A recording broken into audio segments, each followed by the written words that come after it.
Good morning, everyone. It is 9 a.m. on November 4th, 2020. We are here today to do a stakeholder training on the Oregon Public Utility Commission's Zoom hearing procedures. We have a few folks still joining, so I'm going to give everybody a minute and give Candace Menza, who's in our support unit in the Administrative Hearings Division with the Commission, time to let everybody in the room.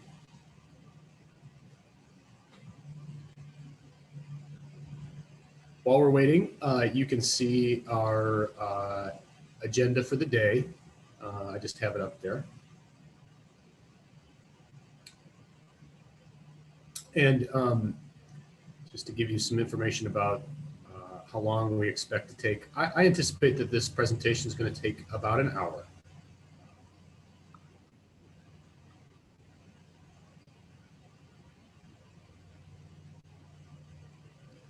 All right, Candace, do we have everybody in? I think so. Great. Wait, here's one more. And Candace, I just want to confirm, do our participants have the ability to unmute themselves, or do we need to do that for them? I think we have to do it for them. Let Okay. me test Kim. Kim, are you able to unmute yourself? Yes, you're able to unmute yourself. Okay, thank you. Great. So we're about to begin here. I'll lay out how this is going to go. I'm going to go through a slide deck reviewing a series of pre-hearing preparations, things to think about, as well as items that you should be paying attention to during the hearing. And I'd like to invite you to ask any questions really any way you like, and please experiment with the tools as you're asking questions. This is, we're using Zoom right now to provide this presentation to you. So I would encourage you to use either one of three options to ask questions at any time.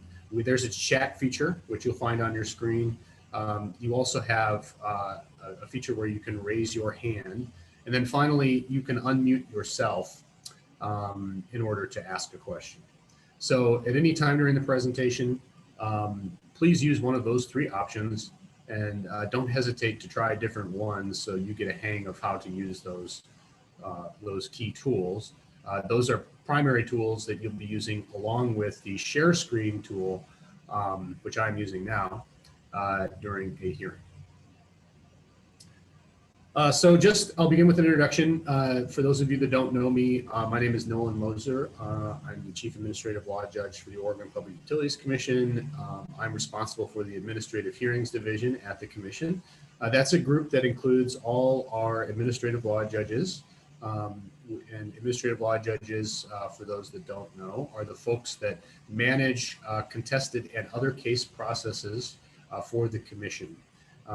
They handle hearings, they handle parties, they handle schedules, and they also help commissioners by preparing orders for their consideration, and they make recommendations on those orders.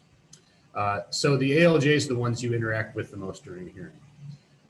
A typical hearing, as we have done it for forever, is in person. Obviously, that's changing due to the COVID-19 pandemic.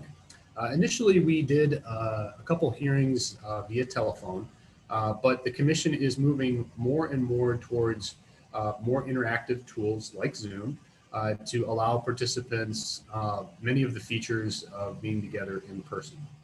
Since we do not know how long our processes are going to change given the pandemic and the issues associated with that, we really are taking things like Zoom and virtual hearings, virtual public meetings very seriously, and really almost adopting them as semi-permanent changes to our process, or at least until we get clarity on when we can start to get back together in person. So today I'm going to review, you can see the agenda here. a few basic things. We'll start by discussing, what is Zoom? What is this tool? We'll do a lot on technology. This is a really important area. It seems basic, but it's really important that you prepare yourself to have a good experience using these tools. You all have experienced, I'm sure, firsthand, horror story meetings where the technology simply didn't work very well.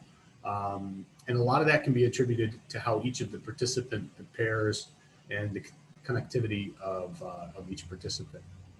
We'll discuss the key platform controls, and hopefully that'll be pretty simple and familiar to you if you've used Zoom before. We only really use a few controls, or at least participants do, during a hearing. We'll talk about preparing for a hearing in terms of the content of the meeting, the things that you'll need to do to make sure you have a successful hearing, in terms of preparation of witnesses, the compiling of exhibits, etc. We'll talk about how the sort of the run of the show during the hearing, and we'll review things like the presentation of exhibits and documents. We'll review confidential portions of the hearing and the variety of ways we handle that. And then, excuse me, apology. And then finally, we'll review transcripts and the development of the record in the proceeding. All right. So, quick overview. What is Zoom? For those, I'll keep this pretty quick. Most of you, I'm sure, know what Zoom is. You're on it right now.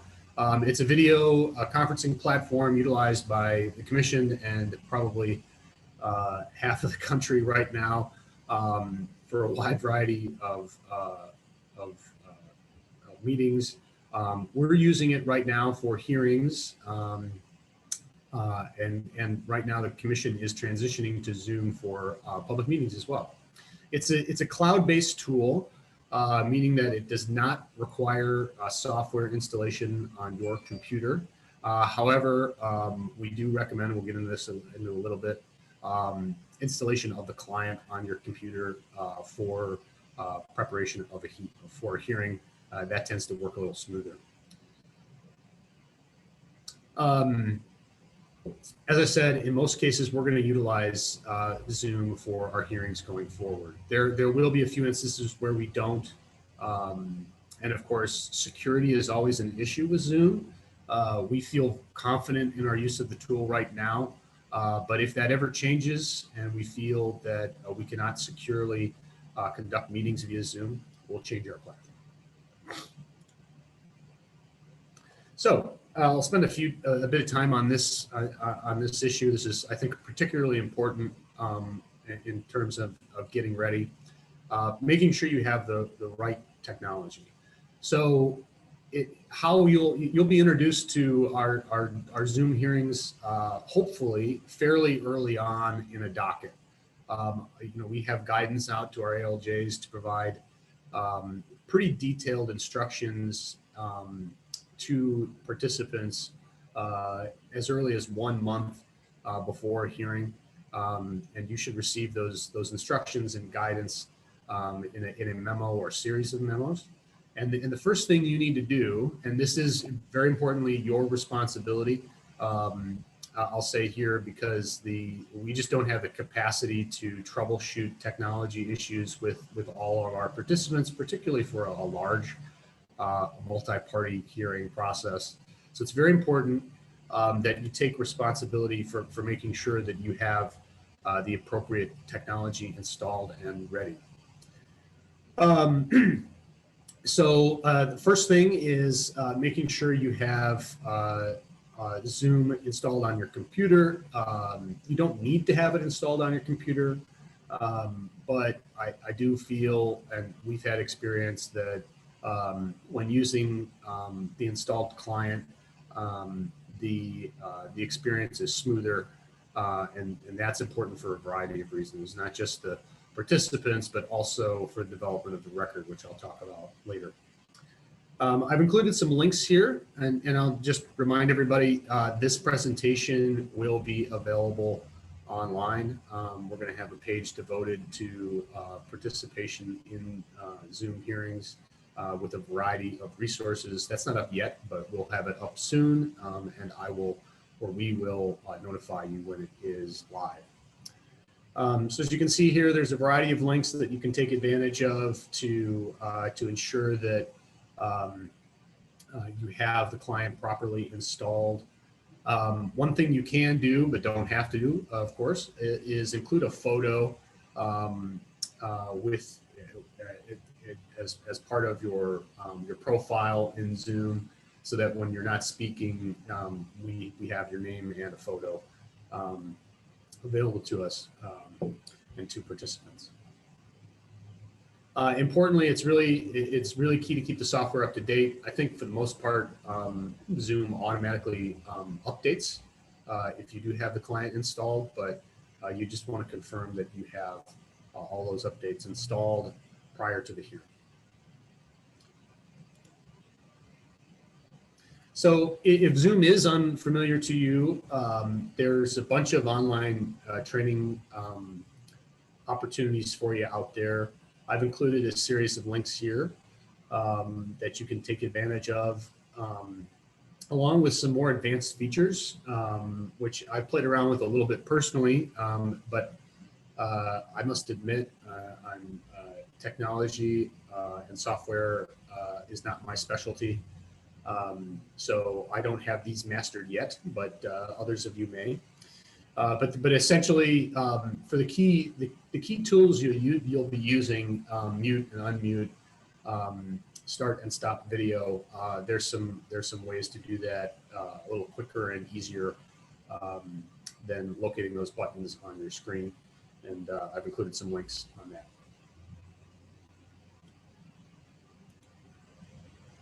So really important here, a checklist for you to think about as you prepare for a hearing. Some of these seem really obvious, and I include them because, like I said, I know that there are folks like me out there who need the obvious. So if this is way past you, feel free to check the election results or whatever you want to do right now. But make sure that you're connected to power. That's pretty important because you don't want your system to be compromised as you run out of battery, and I'll talk a little bit more about that later. Make sure your internet connection is good. I've included a link here for information on how you can test your home internet speed if you're working from home and participating from home. You definitely want to test your audio and video. Just make it a habit. You know, the Zoom gives you that opportunity when you first log in. So obviously we definitely recommend that you log in early before the hearing, and when you're doing that, that you test your video, test your audio. I can tell you that my first few times using Zoom, at least one or sometimes both of those options weren't working very well, and the test can help. It can help you troubleshoot why some setting is preventing you from being able to be heard. Really important. Do something that I did not do just now, because you may have heard that phone call. Turn off audio disruptions. Put your phone on mute, etc. And then, if you'd like, you can run a test to connect with another Zoom user, or you can use an online Zoom test there, and I've included that link, so you can sort of see how you're portrayed on Zoom and have confidence that you're going to be able to enter and work through the meeting pretty well.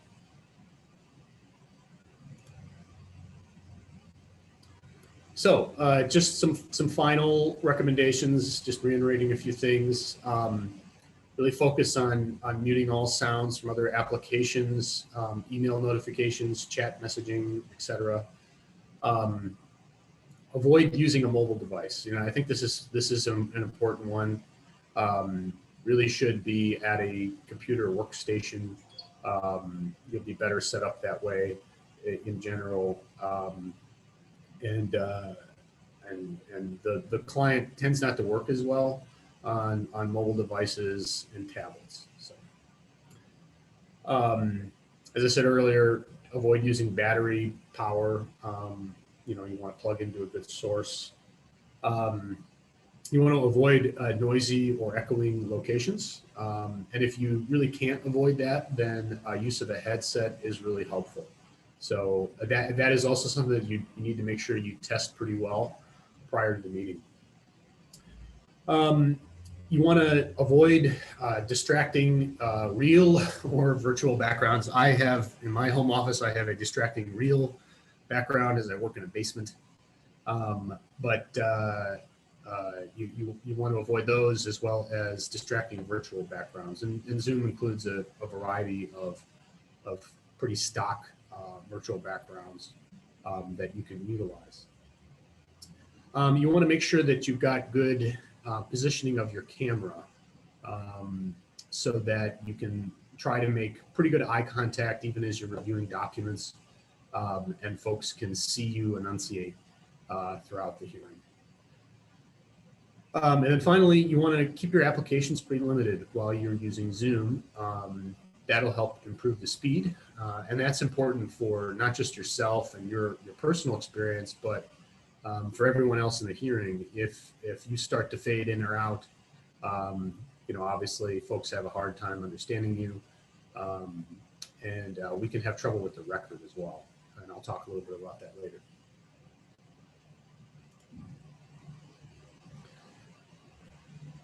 So we'll talk a little bit about platform controls.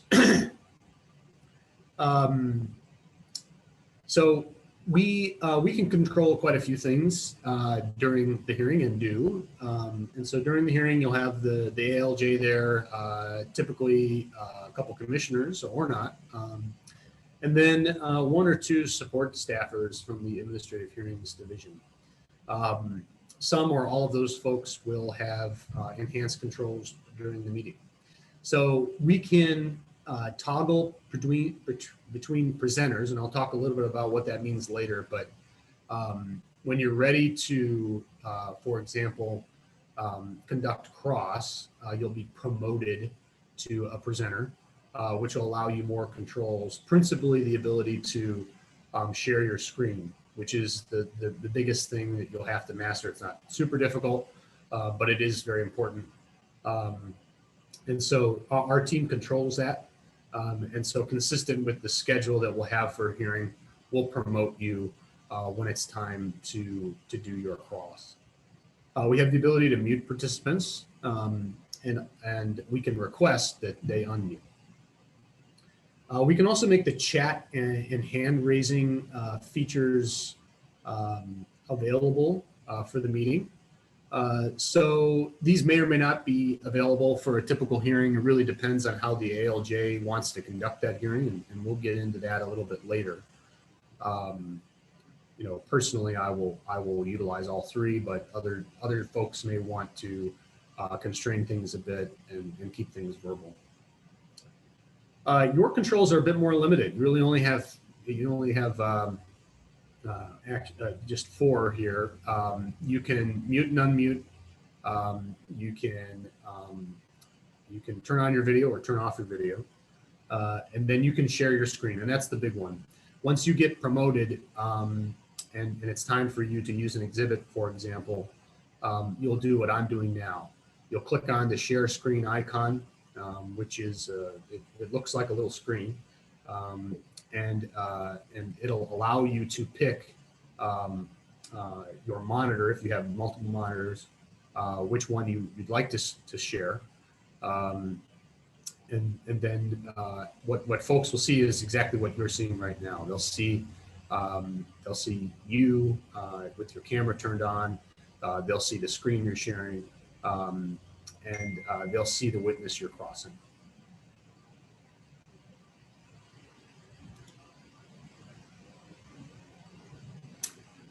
So, preparing for a hearing, let's get into the key content now. The big, really important thing, and I want to encourage folks, as you have questions or comments, thoughts, please like I said, use one of those several tools, either unmute yourself or raise your hand or use the chat feature to let us know if you have any questions. So in preparing for a hearing on the content side, you really want to review in detail any memos submitted by the ALJ in the docket in preparation. We'll follow a pretty typical standard process for these hearings, but each hearing is a little different, and individual ALJs and the commissioners may decide to deviate from those standard processes based on the needs of each individual docket. So it's really important that you carefully review those instructions, and I can commit to you that on our end, we will work to get those instructions out as early as possible and make them as clear as possible. I'll also note that I really strongly encourage questions, if you do have them, regarding those instructions. So if there's any lack of clarity there, please contact us and let us know what questions you have. That's highly encouraged. Also, if you have specific suggestions, process suggestions, you're always welcome to contact us. Second, you'll receive a specific link to the hearing. So the link may be part of the ALJ memo, maybe part of the notice. It may be emailed directly to you by a member of our support team. Depending on the specific instructions issued by the ALJ, you may be asked to affirm that you need to participate, and you may receive a customized link. Finally, we have been doing practice sessions for our Zoom hearings, and we really strongly encourage you to, if we do offer one of those, to participate in it. Also, as we get more resources online on Zoom hearings, we will be posting recorded practice sessions and actual sessions. So you'll be able to review past sessions that we feel are exemplary of sort of how things work, or previously recorded practice session. As we get more experience together with Zoom hearings, we're probably going to be less likely to offer those practice sessions. But like I said, we're going to have some good materials for you online so that you can prepare for your hearing experience. All right. So let's talk about, in preparation for the hearing, witnesses and cross-examination. I mean, really, you'll hear this a lot during this presentation. You want to follow the instructions in the memo from the ALJ and ask questions when you have them. So we're a little more, we want a little more preparation on the front end for our virtual hearings, probably than you're used to experiencing in our in-person hearings. And that's because it's actually, it's a little more difficult, at least for us on the front end, as we learn the new tools to organize everything and make sure that the experience is smooth. So you may get very detailed instructions about your intended cross, the subject matter, the time, anticipated time for the cross, and then you'll get specific instructions around the submission of exhibits. For most complicated hearings, the ALJ is going to publish a witness and cross informational memo. So after contacting you and requesting information about who you intend to cross, of course, and that'll be reflected in your statement, getting information about the subject area, the timing, the ALJ will organize all that and produce an order in most cases. So, you'll know ahead of time when we expect, your section to come up and when your cross will begin, when your witness will be put on. Additionally, where we've got multiple lawyers representing one client, we're going to ask that, this is another small deviation from how we would do an in-person hearing. We're going to ask that the parties identify sort of who's going to sponsor the witness, for example, and who's going to conduct the cross, so that we can be prepared to essentially call on them, provide them with that screen share ability, that presenter ability. And then finally, documents that are going to be utilized for cross will need to be typically sent to support staff ahead of time, and need to be labeled and numbered consistent with OER 860-001-0480. So during the hearing, again, we really want to follow instructions. The ALJ is going to summarize those instructions at the beginning of the event. So if you have any questions, that's the time to ask them. The ALJs have, I've asked them to do a really thorough job of explaining the process and the run of show, so that everyone's comfortable. So when we begin the hearing, for each witness and only that witness and their attorney, only those folks should have their camera on, except for maybe the ALJ or in some cases the commission.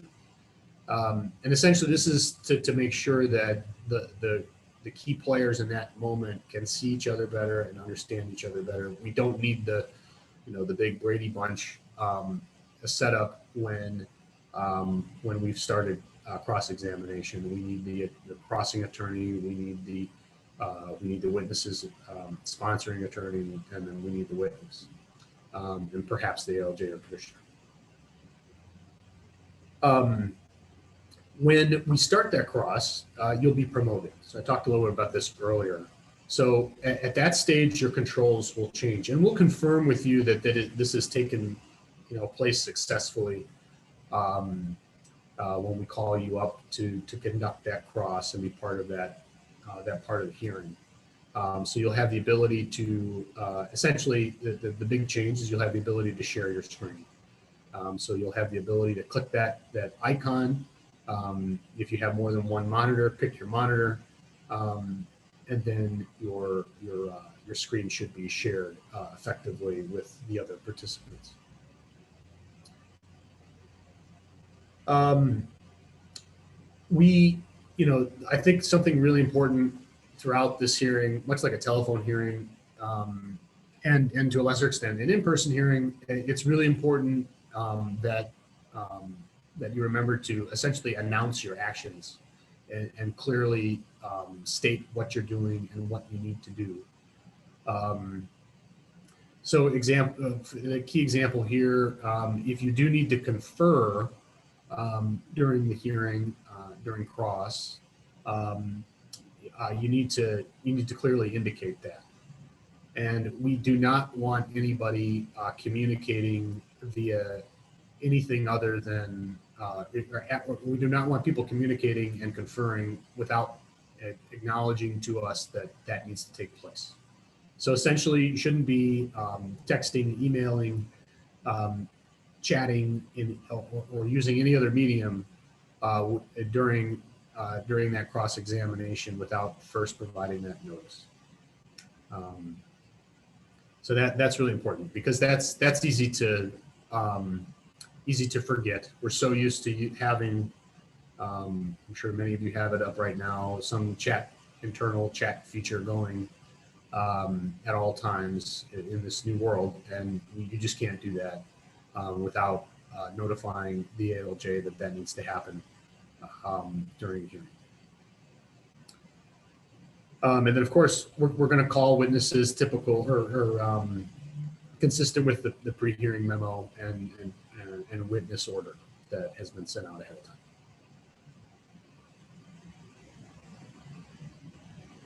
So any questions on this one?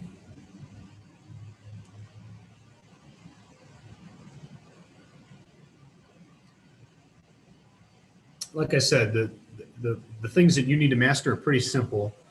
You need to make sure you can mute and unmute, start your video, stop your video, and successfully share your screen. Okay. So documents and exhibit presentation. So during the hearing, I think it's really important to have a real clean desktop. Make sure that you've got your Zoom client and only the information you need to conduct your cross or to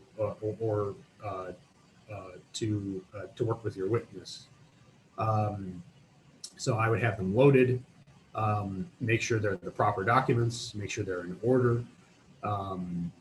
We've had experiences where folks have inadvertently utilized documents that they may have been essentially working copies on their computers that didn't match up with the exhibits in the record. And that's a totally normal and natural mistake. Obviously, you're working with these documents every day, but you need to make sure that you've got the official documents up and ready when it comes to cross. You want to let us know, like I said, there's really verbal announcement before really you do anything when you're ready to share your screen. So essentially you'll say, hey, I am going to share my screen. Here's the exhibit I'm going to be sharing.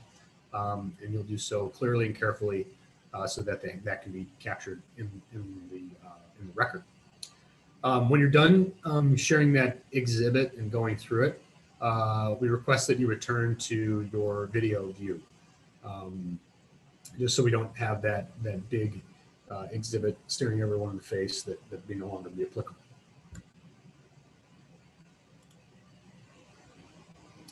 So moving on to confidential portions of the hearing. So we have a couple different options for handling confidential material in the hearing. Obviously, during this part of the hearing, only qualified participants can join.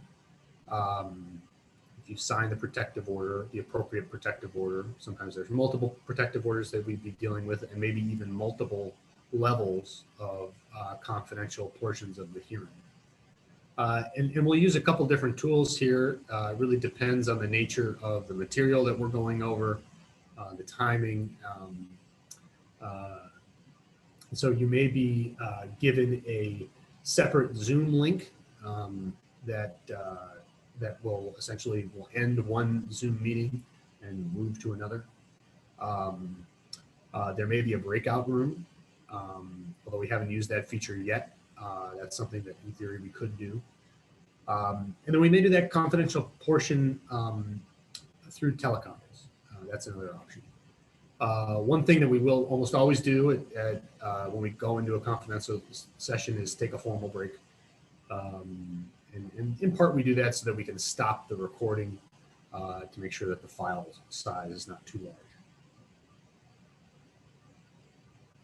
And during the confidential hearing, or the confidential portion of the hearing, the hearing operates in essentially the same way as the rest of the Zoom hearing.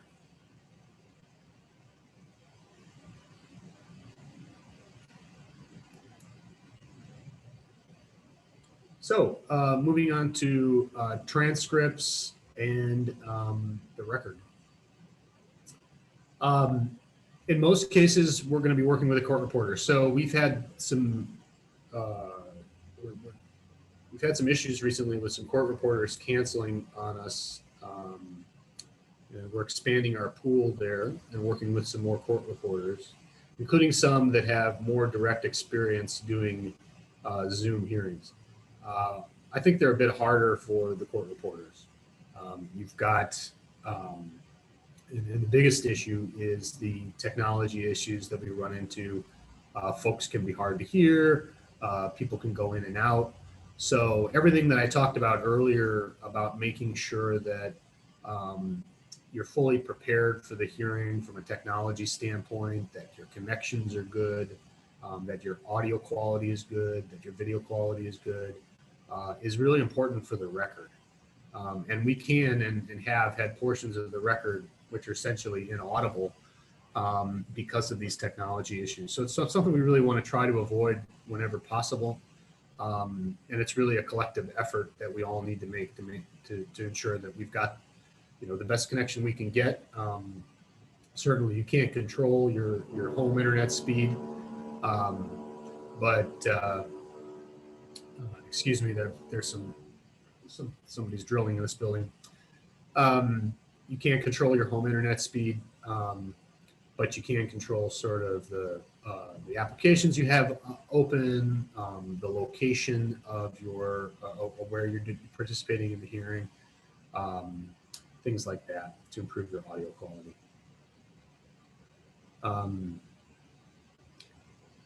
So the one thing I didn't talk about earlier, which is related to this, is there will always be a call-in option for the Zoom hearing. So you obviously it's very much preferred that you're available by video.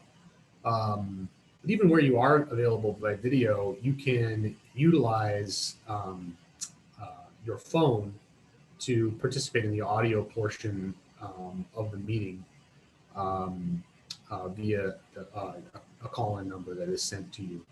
So that's something to keep in mind. Everybody's home office situation is a little different. If you're somebody who, for instance, has a landline, but also has, your kids working, doing remote schooling during the day, and your internet speed slows down a little bit, it may make sense for you to call into the meeting for the audio portion, and then, do the best you can on the video side. So, think about that option as you consider how you're going to participate in a specific proceeding. In some instances, the recording of the hearing itself will be the record. We've actually had this occur recently where we had a court reporter canceled. And so in that case, the Zoom recording and the transcript of that recording was the record. If that happens, we'll make a transcript and we'll make that transcript available to you.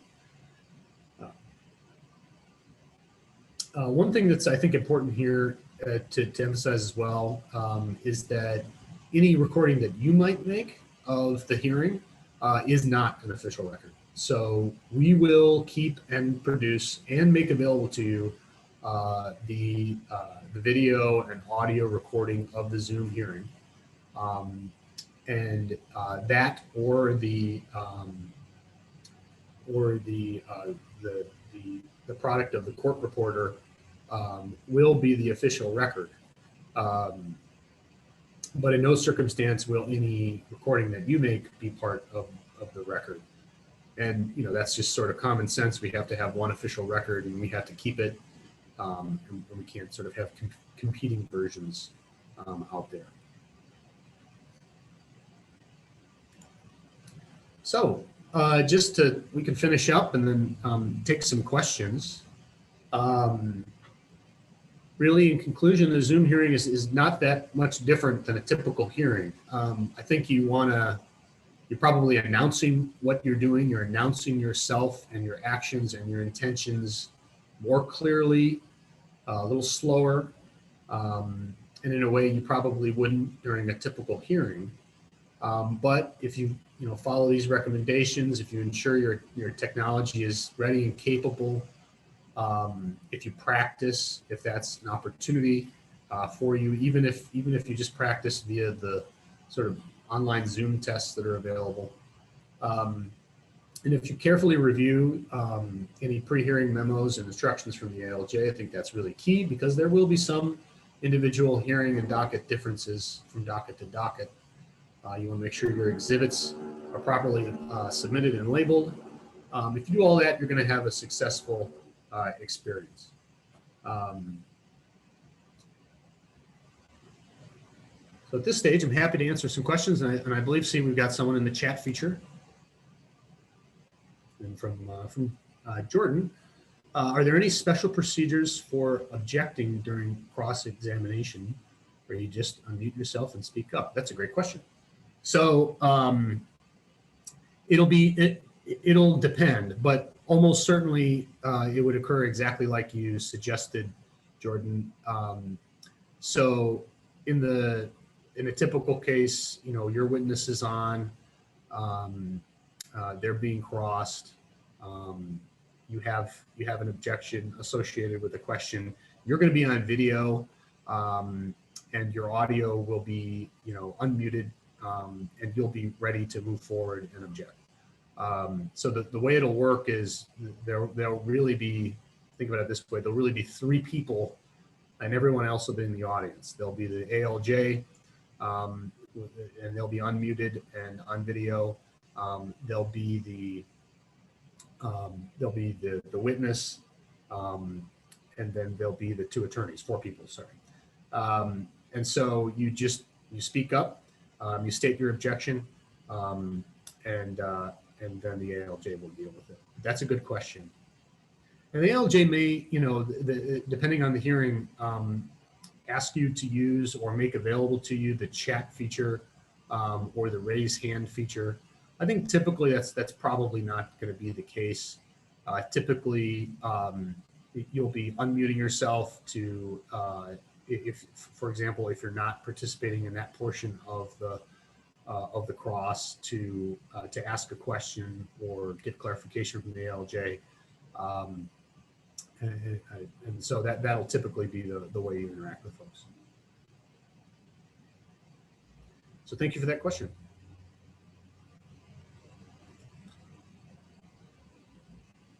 Like I said, we're going to make this presentation available online, along with some other materials to help you prepare for hearings. And I will send that, or we will send that out to this group, the large PUC group, when that information is ready, so you can access it. All right, are there some more questions, or? And feel free to unmute yourself and just speak up, or you can use that chat feature or the raise hand feature. We've got another question. Okay, great. Oh, it's not a question. It's a chat from Candace and says no questions or hands raised. So, all right. Well, I really appreciate you all taking the time to hear a little bit about our hearing processes with Zoom. Your Honor, Britta Henry has a question in the chat, and she's asking, are examples of the exhibits going to be provided as well? Sure, we can point you to examples of exhibits. I mean, essentially the exhibits are no different than they would be in a in-person hearing. They're labeled the same way. I think the big difference is, at least in some cases, you'll need to get those exhibits together and to the support team earlier than you otherwise would in a typical hearing. But we can make exhibits available to you as examples.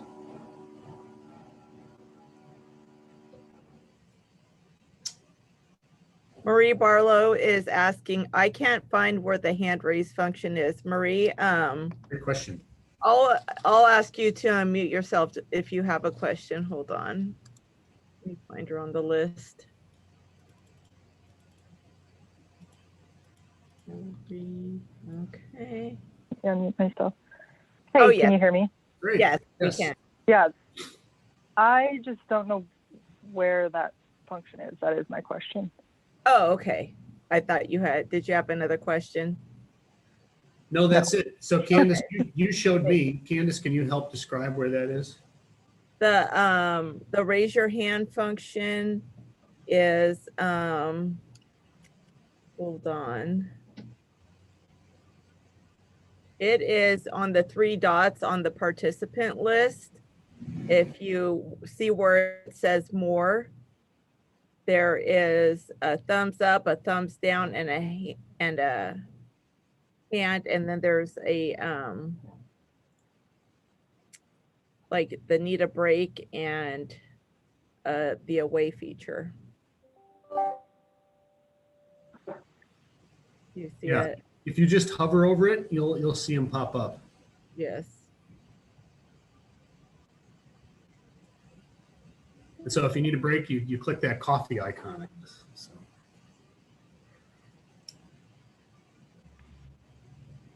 Hmm. All right, are there other questions?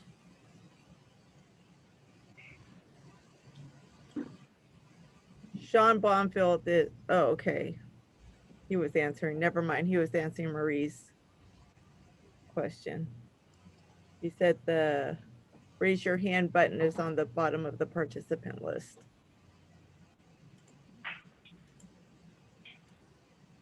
Oh, okay. I see it now. Okay. Yeah, I'm sorry, I can't see it. I have a different view. Yeah, so do presenter. I. So thank you for that clarification, Sean.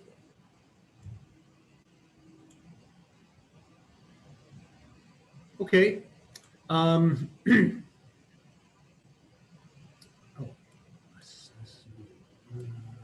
Well, I just want to thank everybody again.